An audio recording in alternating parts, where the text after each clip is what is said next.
Power Hour, Optometry's biggest and longest running show. It's now in its 13th season, and I'm your host, Eugene Shatsman. So today is for every practice owner who is sick of hearing about AI hype and wants to know what is actually real. So if you're looking for something like a ChatGPT tutorial or some sort of theoretical debate, this is not that episode. Today, we're getting into the practical stuff.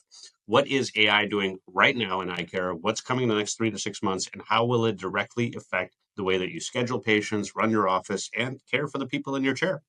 My guests today, Dr. Scot Morris and Dr. Rehan Ahmed. They're both actively seeing patients. They're both embedded in AI innovation, and they both serve as co-editors in the AI in Eyecare journal. That means that they're not only using these tools, but they're also curating some of the biggest breakthroughs happening across the entire field right now. So we cover everything from AI receptionists, adaptive scheduling, prior auth automation, ambient scribes, clinical decision agents, even wearable tech that could give patients live feedback. These guys are plugged in at pretty much every level, and they're seeing the kinds of things that might just change the way that you look at the future of the way that your practice works. So this episode was by request because a lot of people are kind of skeptical or unsure about how AI can really deliver on all these promises out there. And I totally get it, which is why I wanted to have this conversation and why I think you should hear it, because these guys, like I said, are plugged in to exactly what's happening today because they're curating all the articles, curating all the folks who are innovating, and they're bringing it to the industry. And now you get a chance to hear them talk a little bit about what's coming up specifically in the next 3 to 6 months. Before we dive in, quick reminder. If you've got a question or a comment or an idea for the show, reach out to me directly at eugeneshatsman.com or through the Power Hour website. Love hearing from you. And also make sure that you're subscribed on Spotify, Apple Podcasts, YouTube, or wherever you tune in so that you never miss an episode. All right, let's get into it. Here's my conversation with Dr. Scot Morris and Dr. Rehan Ahmed. Welcome to the Power Hour. And Scot, Rehan, excited to have you guys on the show. Scot, returning guest, Rehan, new guest, but both of you guys are doing amazing things in the industry, and I'm excited to have you guys on the show. Thanks for having us. Thank you, Eugene.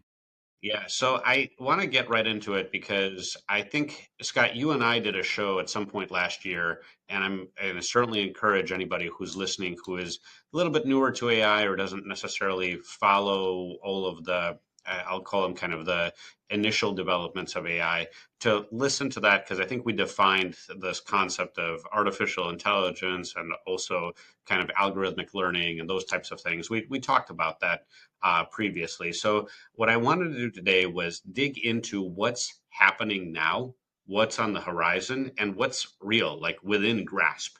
And so you guys are both the co-editors of the AI and Eyecare journal. And as such, you guys have tons of stuff coming to you from all kinds of AI innovations and all different corners in the industry, outside the industry, that kind of thing. So I think we're going to assume a base level of knowledge of the audience for our audience of, base level of knowledge of AI. Maybe they've played with ChatGPT, maybe they've tried some sort of AI tools already in their practice. So let's move to okay, you got a base. Where should you be looking next? Scot, Rehan, where do you guys want to start? Well, first of all, thank you. I think, we're very blessed and that we get to talk to some of the greatest innovators in eye care and some of the greatest innovators in medicine pretty much on a daily, weekly basis as we kind of, shoot ideas back and forth about what's out there and what's coming and what's realistic timelines. I think that's well said. There's a lot of things that are, 10 years away, and there's a lot of things that are 5 years away. And then there get to be fewer things that are actually ready for really true launch, like right now, today kind of stuff. And so I think, it's going to be super interesting to talk about this. I kind of think everything about in terms of patient flow, like how does the patient experience happen? Because at the end of the day, those are the ultimate clients. If we don't please them, we're not in business for very long. So I always think about most of what happens in the business world actually happens not in the office. It happens before they ever get to the office. And I think there's the step of understanding, hey, I have a problem, right? Right now, consumers, because they're not patients yet, they're not in your office. Consumers go, is this something I need to learn about? Is this something I need to be worried about? And so they go to the infamous Dr. Google and search up their things. And, they have everything from some East African disease that's going to kill them, even though they haven't left their state in the last 5 years, to who knows what, right? And so I think there's the first place we're going to see.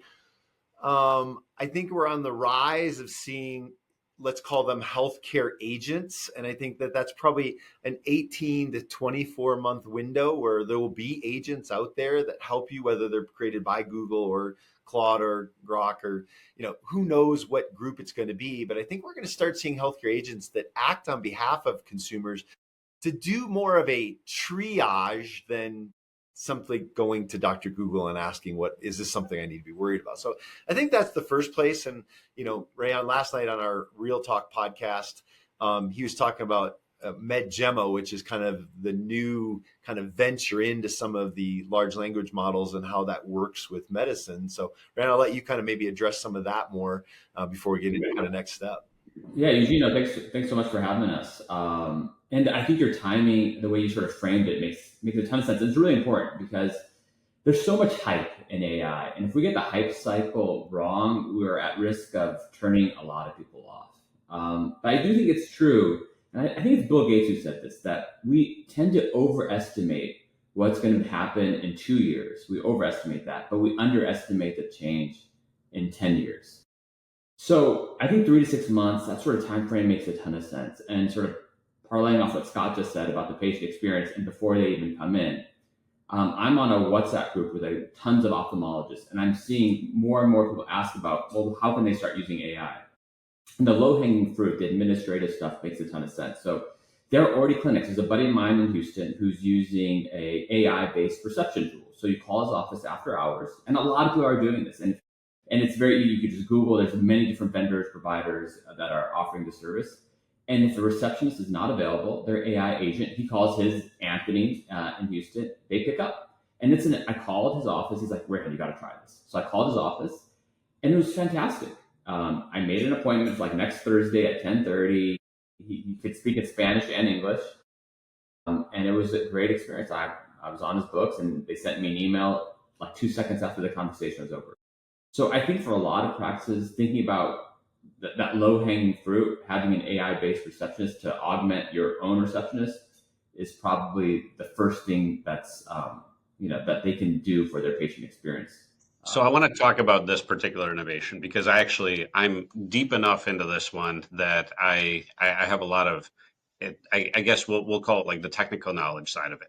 So you're absolutely right. I think there's this is technology that's available that we've solved the latency problem, the pause between when a patient speaks and the AI speaks, right? That was a big problem in July, June of last year, 2024. In 2025, the latency problem is gone. In most optometry practices, they function off a variety of EHRs, OfficeMate, CompuLink, Eyefinity, Crystal, Revolution. All of these are EHRs that don't necessarily have a universal scheduling platform. And so I do think that step one to getting the technical capability of that is having someone with a universal scheduling platform, then pair it with a voice agent component, which then says, okay, we'll do your stuff after hours. Now, it's funny because I have a team that's working specifically on this project, and because as you guys probably both know, is we have a call center in Cleveland that is based that was requested by our clients, and the main reason I don't sell the service, we offer it to some clients who ask really, really nicely, but the reality is that we try not to do too much of it. The reason that the call center exists is to identify what's possible. And so what we've identified is that if 100 patients call your office with we'll call it somewhere between low and high intent of scheduling an appointment. They may be asking, what insurance do you take? Which would be some intent, not the highest intent. Or they might be saying, I need an appointment next Tuesday. Or like, hey, I have this problem with my eye. Can you get me in right now? Those would be super high intent. And then there's like lower intent with like, do you take my insurance? Do you do whatever? And so if 100 people call, what's possible right now in our call center today with humans answering the phone is that you can get 106 appointments on the books. That's looking at the last 6 months. What happens in most practices is that they tend to get 64 appointments on the books. That's a giant gap, right? And it's a giant gap, and it can be solved by training and techniques and whatever. And humans right now are solving that gap in many practices. And I believe technology can absolutely solve that practice. Now, I'm also the guy. So this is where, like, I'm trying to design this product for the industry because we have a scheduler and we're trying to work through all the nuances. But I'm also the guy, and I'm looking at you guys, and you guys are going to probably laugh at me because you're both AI titans. But I'm also the guy who called my house insurance company 2 weeks ago because there was some sort of issue. And the second that the automated agent picked up and was like, "How can I help you today?" And I tried to say something, and it was like, "You would like a review a claim," and I was like, crap. So then I just start saying representative, representative, representative, representative, representative. And like, it just keep getting, my level of frustration keeps growing as this thing is like, in order to route you to the right representative. And then I'm like, this is so old technology, but I'm the guy who, like, wants to talk to a human. So trying to balance that in my head, I want to just pause on this particular innovation because I do believe this is less than 6 months away where it's universally available in the eye care industry. But thinking through that, what do you guys think is the likelihood that the patient is going to enjoy talking to the AI, and the technical capability that will ultimately make the experience more pleasant and more successful than talking to a human? Scott, go ahead. You want to take that first? You want to shoot at that one? Because I definitely have some strong opinions on this one. Yeah, I think they're going to be, Eugene, what you just described is what I go through too when I call at like my bank or something. I know they're using an AI, but there's going to be growing pains. And so I'm an optimist. I definitely think it's not going to be a smooth trajectory for everyone. And some people will have better technology than others, and some people will implement it better than others. And the human in the loop, which is a very important part of this entire conversation, who knows where to place that strategically, that's in the best interest for the customer. Yeah. Like when I called Anthony to his practice, it was pretty good, but not perfect, right? Like, what if I wanted to have a slightly more complex thing? I don't really know. And so, but I would argue, Rehan, I don't think that the human interaction is always perfect either, right? 100%. And so one of his practice owners, one of his practice owners' opinion was that when he trains his own receptionist, if they say, "Well, I want an appointment Thursday," they'll just look and they'll go, "Oh, and the next Thursday available is in 4 months." I'm like, no. That's not, you have to give them a couple options and say, "We don't have Thursday, but we have next Tuesday available. Could that work for you?" And so there are ways the AIs are not there yet. But I think we're getting close. But they're going to be growing pains. There's no question about that, Eugene. There's just I totally agree. I mean, I think that, like your example, I mean, there's natural language processing or NLP, and then there's just language processing. And I think you would probably more the latter than the natural part. And that will get better. I mean, you look at just any Alexa, Siri, I mean, all those have just improved so dramatically. And we're going to see that happen. And I don't think that's going to take a year, 2 years, because there's just going to be, if you can't compete, you won't exist. And so I think that part's going to get fixed. But I think you guys both hit on, the scheduling is always the big challenge, and we've been working on that in our software for a couple of years now in terms of how to really make that seamless and make through all those decision trees that an AI has to go through. And I think that I do feel like in the next year that will largely be solved. And I think you're right, Eugene, is the challenge is that sometimes we have to stop thinking of the old model. Let's use a scheduler that's in an EHR and look at for something that is maybe a new model that is a universal platform that everybody can schedule in and everybody can do everything else in too. I think that we're at really a tipping point between the old model that used to exist and the new model that's going to exist. And so, where that point will tip, I think there's numerous products being developed right now but I do think in the next 2 to 3 years, we're going to see a tip of how that works. And there's another tipping point in there. There's the offshore, a lot of practices using an offshore or third-party scheduling versus an AI-only based scheduling. Again, on this WhatsApp group, there are debates on like what's better, and there are going to be trade-offs between the two. And I think right now we're kind of in this dirty battle. Which one you're going to choose? You're going to choose some hybrid. The answer is going to be a hybrid at some point. It's going to be. I think so, and I think as AI gets better, it's gonna weigh more and more towards AI-based solutions. I think that's just sort of the natural When that happens, is that 6 months? Is that 12 months? Is that 18 months? Don't know, but it's going to happen. I think a lot of people are making these or are participating in these conversations with incomplete data. I think the right step is to have an AI analysis of all of the calls that come in, which, I happen to have been trying to push on the industry this premise of the optical capture rate. Translate that to your phone capture rate. What percentage of calls that could potentially be patients actually turn into patients in your seat? That's the phone capture rate that I've been trying to push as a metric onto the industry. And the only way you know is if you have someone listening to the calls, and it's inefficient for a human to listen to calls. So just have AI listen to the calls, and the AI will tell you who's better. Is it Susie? Is it Joni? Or is it Anthony, the AI agent, who's better at scheduling on the phone and what the data looks like?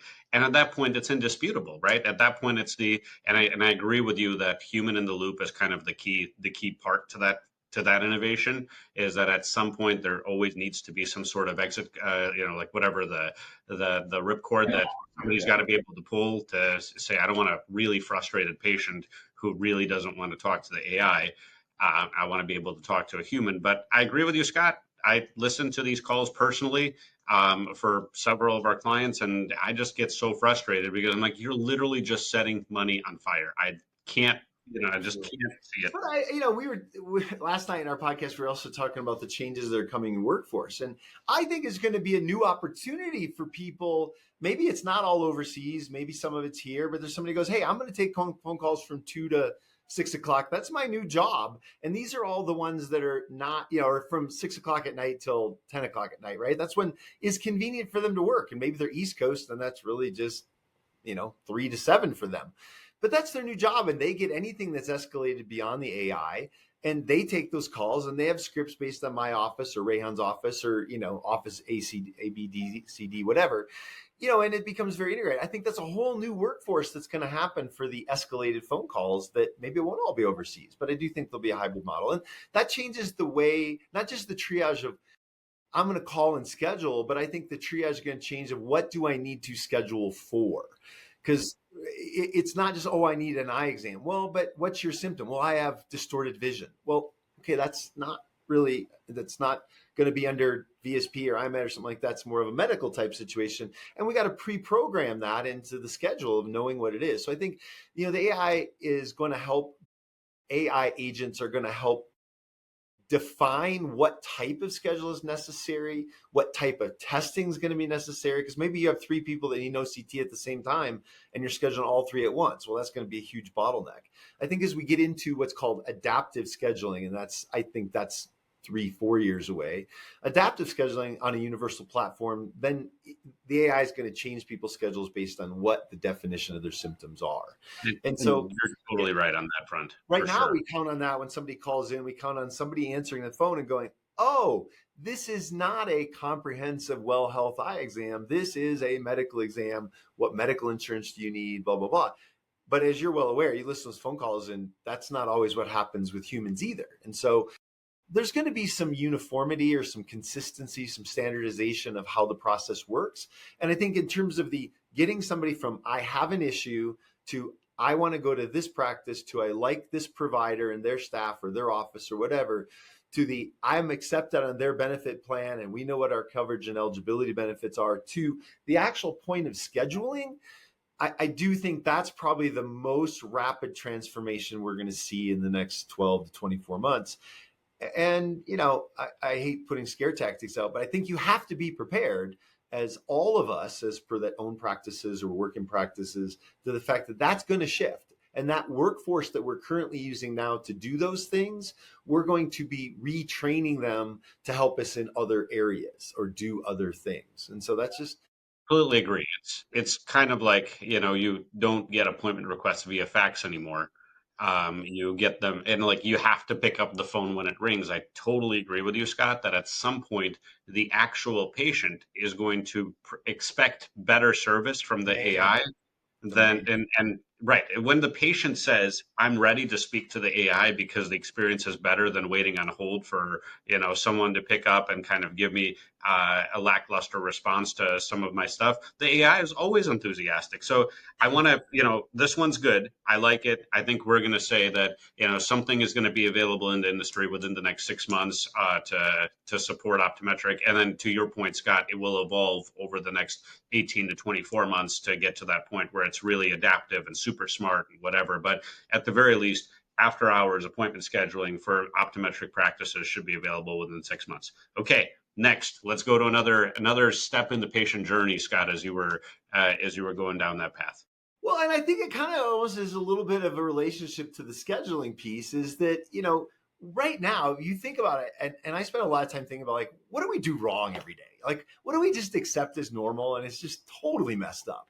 And I think one of the things that's totally messed up is from the time somebody walks in the door until the time the provider gets to them, it's a disaster. And it's been a disaster in that, we're counting on what tests need to be done in what order. And too many times practices go, well, we do this test and this test and this test and this test for everybody. It's our standard what we do. And I think that's going to be very different as the AI agents start getting into triage and helping make differential diagnoses or help listing differential diagnoses prior to a patient actually walking in the door. I mean, I see a time in the very near future that when the patient walks in the door, we're going to have a list of this is your differentials, and these are the tests in the proper sequential order to shorten the differential the fastest.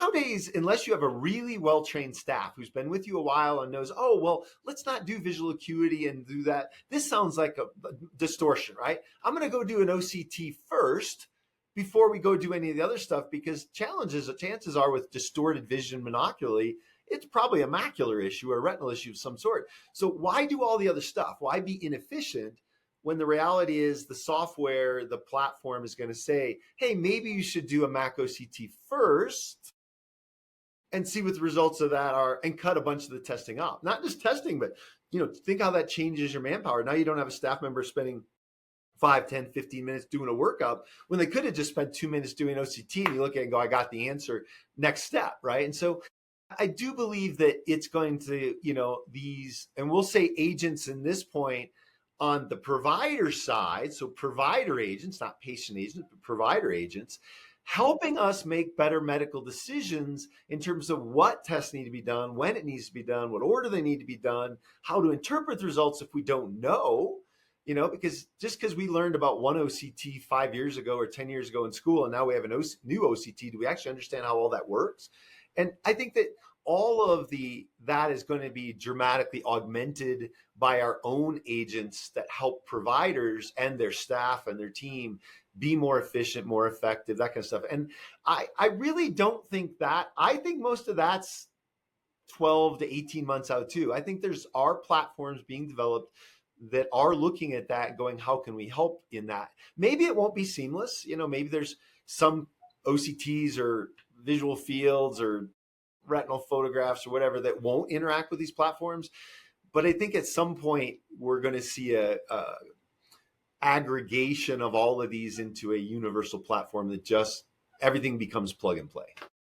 And I have to ask because I hear about this type of technology. It's kind of one of the more obvious points in technology is to say, okay, well, we got this imaging and we have this testing that we do, and we can use that testing to learn from it and to help the doctor make better decisions. But what I hear all the time from guys who are not in kind of our environment where we're so excited about the new technology, but I hear all the time, and Rehan, maybe you can speak to this as an ophthalmologist too, is like, do you want the help?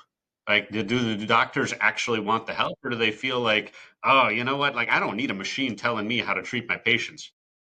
Yeah, that's exactly the point I was going to bring up. I definitely agree with Scott that AI-based sort of clinical decision support systems, and that's sort of the category that we're in, it doesn't make, I mean, it's like so obvious, it's hits you in the head. Of course it'll help. But exactly right, Eugene. Like the pushback I hear is not that it won't provide value, because I think it would. I mean, if I don't have to memorize every single random retinal photograph, that's great. But would I pay extra? Would I pay that? Presumably I'd have to pay someone to get access to this. would I pay extra in a world of declining reimbursements, in a world of higher costs? Would I pay extra when I'm not necessarily deriving sufficient value out of that? If I get a retinal photograph that tells me that there's diabetic retinopathy, great, fantastic. I thank you for showing me where that dot blot hemorrhage is. Do I need it? No, I don't need it. Would I pay extra for it? No, but if there's other value, if there's a reimbursement mechanism, I think we get a lot closer. So that's what I'm really looking for in the next 6 to 12 months is AI-based companies that are in this space really demonstrating how this is going to create value for the optometric or ophthalmic practice, either by improving efficiency, maybe there's a reimbursement mechanism, some way that I could demonstrate to a practice owner that there's value. But it's $1. Let's just say, would you pay? I have to ask the question: would you pay $1 to get your image read by an AI so that you walk into like, let's just call it like the lowest number of dollars you possibly can? One. Would you pay $1 to walk into a room and have AI have pre-reviewed your imaging? Well, Eugene, I want to take that one because I'm working on a paper right now that talks about exactly that. Is that, I think that we always think of we're going to have to spend $1, but we're spending $5 or $10 doing testing that's not necessary, right? I mean, if you think about the workflow efficiency and what the changes will be, if we skipped 10 minutes of pre-testing and you had your staff to do other things, that's worth way more than the $1 you're going to spend to have it read.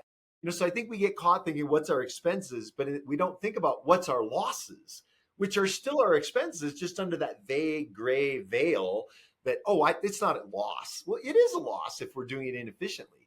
And so I agree with you. I totally agree with you, but I'm not firing Susie, the front desk lady. I agree.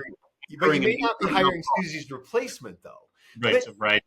I think that Rehan hit it really well in terms of the clinical support decision making or clinical decision making support. I think that, and I'm a little older than you guys. And so I remember when I was a resident and a fellow, so OCTs, I was fortunate enough to have one of the very first OCTs in the United States when I was a resident. And I remember sitting and lecturing about this going, this is the greatest technology ever. It's going to change the way we manage glaucoma and retina. And retina specialists and docs from all over the country are like, but I'm great at this. I don't need it to manage glaucoma. I already understand how to manage glaucoma. I look at pressures, I look at visual fields, and I know whether they have glaucoma or not. Well, now we almost laugh at that and go, you're kidding, right? I mean, that's not the way it works. But it took time to develop trust and acceptance that a technology could actually provide us better information to make better clinical decisions. Now, I don't think it's going to take 10, 15 years like OCT did. I think AI is going to take 10 to 15 months for a lot of practices, but there is going to be some trust issues, some reliability issues that we have to sort through. And this is why the makers and developers and innovators that are building these things, as Rehan started and said, the hype cycle, something we got to control, is we all have to make sure what we build is very reliable and very trustworthy before we get it out if we're going to have rapid adoption and adaptation to this. And that's the onus is on all of us as developers, but I do think that the trust cycle will be much faster because we're all just technology as a general rule. We're believing in it and accepting it more and more as long as it has good outcomes. Okay, I'm going to give you a different one more perspective on this concept, which I think is, probably one thing to consider. I would pay more for something if my patient would pay more for something, right? So if a patient would pay more money for an enhanced experience in some capacity, right? If you could not just make it a doctor agent, but a doctor agent that supports the patient experience in some capacity. There's some beautiful thing it can bring up on the screen and it says, yeah, AI looked at this and this and this, and we're a fully technologically enabled office that the guy across the street is not yet. That makes me want to say, I'll pay the $1 for that because that patient's going to be way more loyal and probably be more impressed with their experience, probably come back more often, probably tell their friends to come to me, that kind of thing. And if you can convert the experience for me, we've done time studies over the years and look at, the average experience from the time a patient walks in the door till the time they're at checkout is ideally 48 minutes, but the reality, most of the time it's an hour 10, hour 20. And I think patients, if you said, hey, we can shorten this to a half hour, would they pay an extra dollar to have 40, 50 minutes of their life back? Without even hesitation. Now you can't make it $20 or $30 or $40, but you say $2, $3, $4. I absolutely think the augmented patient experience there'll be something, there's legality and rules we got to get around, but I do think that's a great thought process, Eugene. My head's reeling like, how do I turn that on? But it's a great opportunity.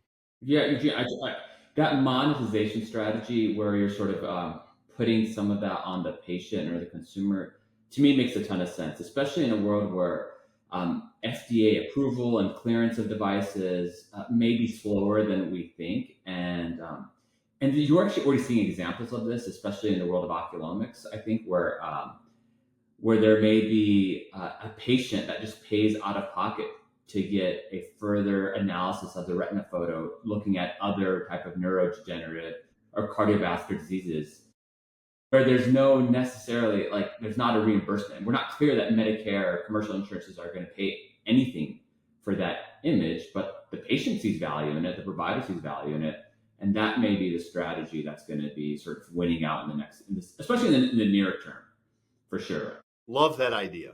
Love that idea. It's almost like you're ABNing it, but for a different reason. Yeah. Okay. When we come back from break, what I want to do is I want to jump in and talk a little bit more about actual things on the horizon 3 to 6 months from now and that are coming into the office. And if you're not paying attention, you're missing out. Be right back on the Power Hour. All right, we're back on the Power Hour with Dr. Rehan Ahmed and Dr. Scot Morris. I'm co-editors of the AI in Eyecare journal. And again, guys, I am just so excited to hear more about the stuff that you're seeing coming out soon. So let's go again, 3 to 6 month timeline. What are the innovations that are coming to practices that we really need to be paying attention to?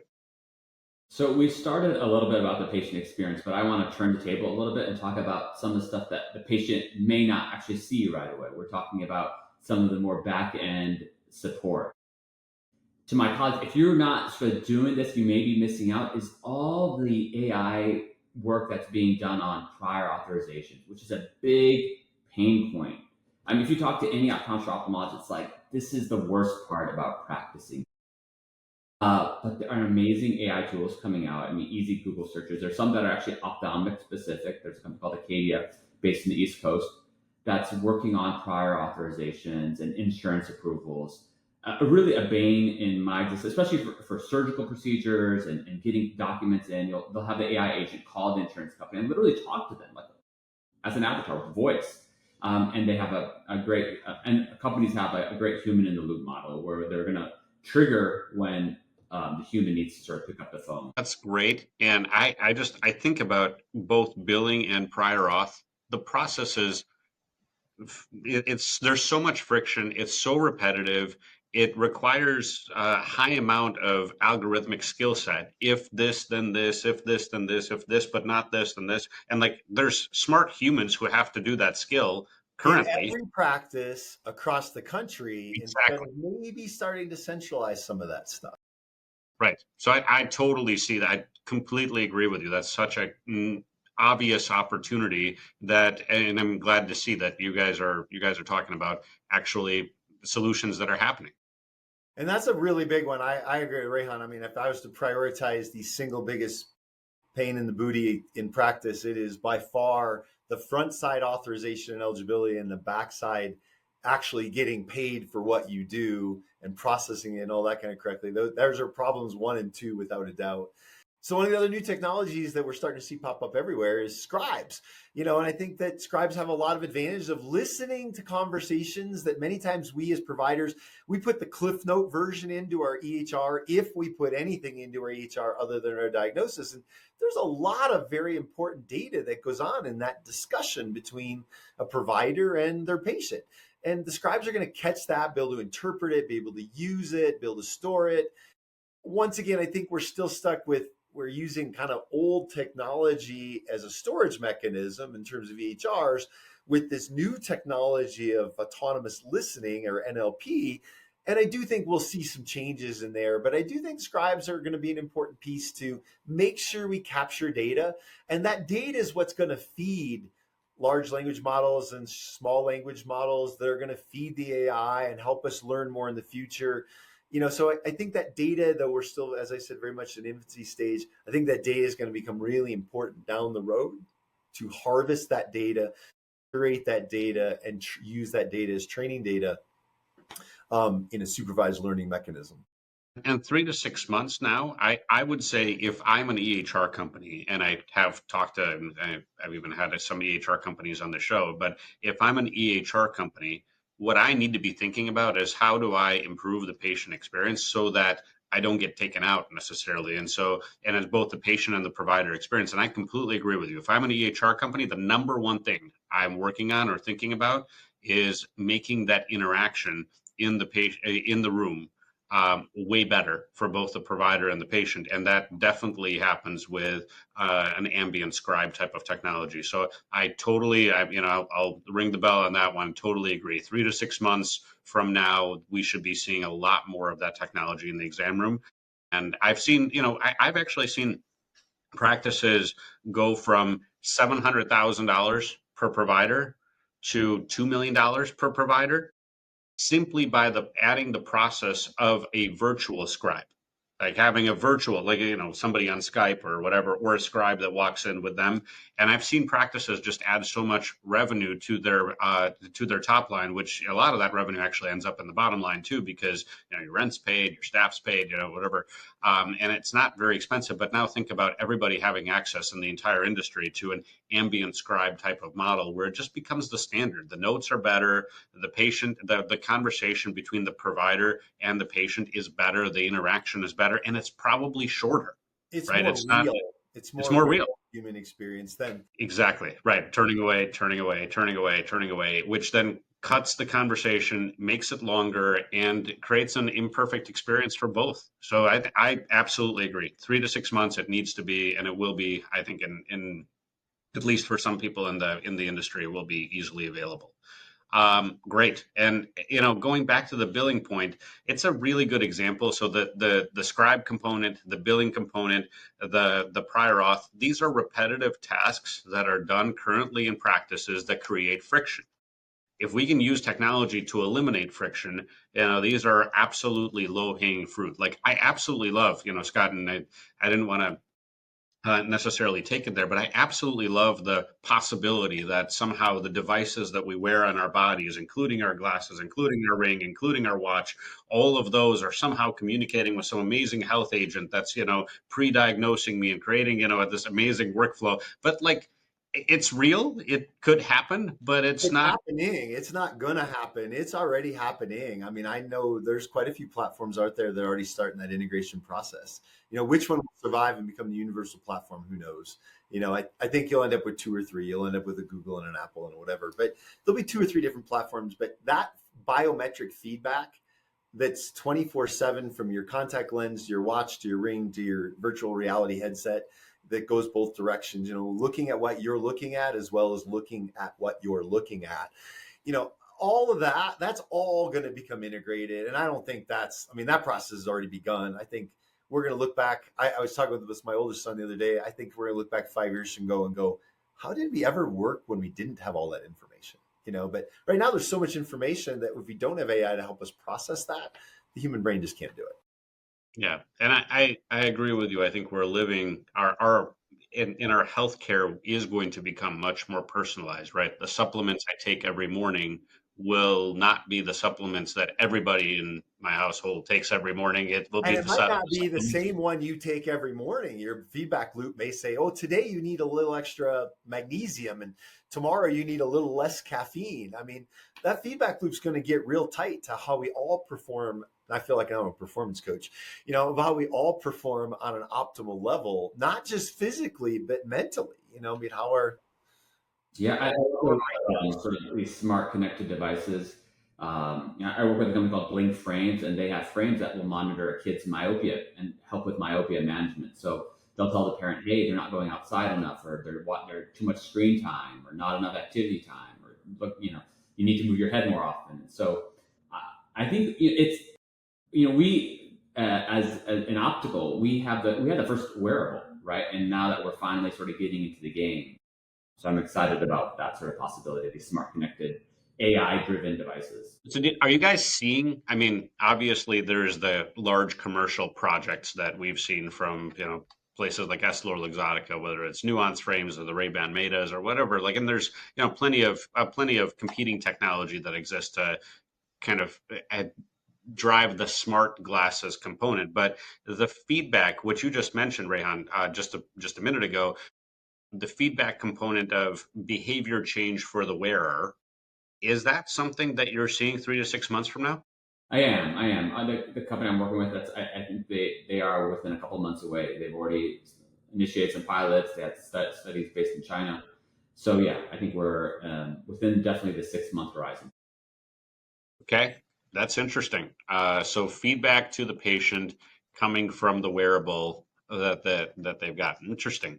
All right. What else? What else are you guys seeing that's right there 3 to 6 months from now? I think further enhancements in sort of the pre-customer, pre-shopping, pre-visit, pre-patient experience, and then the post-patient experience. I think AI is sort of built for those types of workflows. We're going to enhance, and we sort of mentioned this, but they're going to enhance their experience further. Yeah, and I love that idea because I think what it does is, something like that where a patient can interact with an AI tool before their exam to improve their experience at the exam.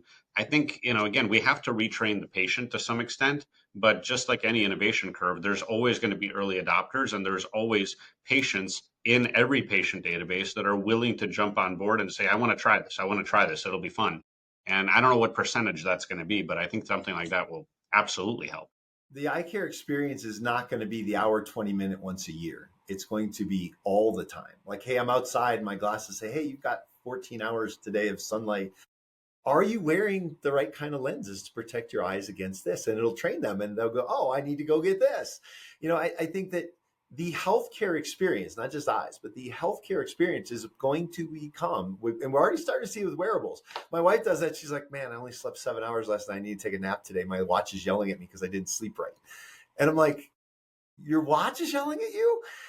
And I think that we're going to see that in our industry and all parts of the medical industry is health and prevention and medicine is going to become an all life experience. And because we have the ultimate wearables, and the wearables may go from cell phones to these, we are sitting in the driver's seat of helping change the way healthcare works. Yeah, and I think you're so spot on with that point is that we are going to watch a consumer transition over the course of the next whatever 18 to 60 months. We're going to watch consumers transition into a greater level of comfort with wearables, greater level of comfort with taking advice from AI agents and communicating with AI agents. I'm going to give you guys one more category, and I would just want to hear your reactions to this, is practice management data.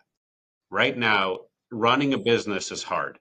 Everyone who's running a business will say, it's probably one of the hardest parts of what I do, and seeing patients may be pleasant. Running a business or dealing with some issues in my business may be unpleasant. And so when I think about the possibilities in this category is we have all the business analytics, right? Like when I say we think we do. In the way the right. current system works, we have all the business analytics, but we may Right. find out that none of them are right anyway. Well, exactly. I think the reality is that the way that we have the core elements of the data, and right now we're relying on some maybe outdated reports to try to make sense of that data, to try to make business decisions. I believe that there is a function for the AI space to say, hey, Scott, you own a practice. How can I make you a better practice owner? How can I make your business work better for you? How can I take the information that I'm getting here and maybe combine it with some information that I see elsewhere in the marketplace and do some analysis, whether it's on your patient database, maybe it's on the way that your revenue per patient. Maybe I can do some analysis on trends within your practice, trends within the industry compared to your practice, and it just, I think, takes one person to say, what would I really want to know if I'm running a business? And what decisions could I make? And to train that AI agent, because the data is already there, right? And so I think that's one area where we could all be better business owners if we had an AI coach to. I've been kind of trying to coin this phrase lately. We're all going to have MBAs, master business agents, that help us and run scenarios. What if we did this? And what if we did this? And what if we did this? And then we get to be the supervised at the end. They go, let's try that mechanism. I think that we haven't even scratched the surface of how to run a better business in healthcare. Haven't even scratched the surface. Yeah, I think there's two points there. One, AI, wherever there's data and preferably big scalable data, that's AI's sort of perfect zone of support. And business analytics totally makes, a ton of sense. And two, this sort of I know that word is overused, but sort of democratizes this type of support. I mean, big practices, probably, private equity based practices may have this type of, you have a person who could do this for you.